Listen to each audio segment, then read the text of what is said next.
How to redeem code in Microsoft Store. Hi everyone, I'm here to assist you today. Without any delay, let's jump right in. First, open Microsoft Store on your device.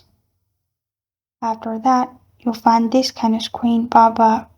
In here, click on the profile at the top right corner of your screen, which will open all these options. Click on Redeem Code or Gift Cards, which is the second option in here.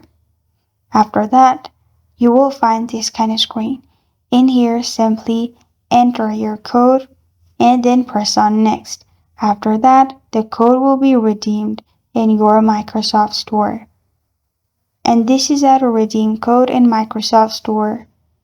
Thank you for joining me today. If this video helps you out, please leave a like and subscribe for more. Got a question or want to suggest a topic? Comment below. Thank you for watching.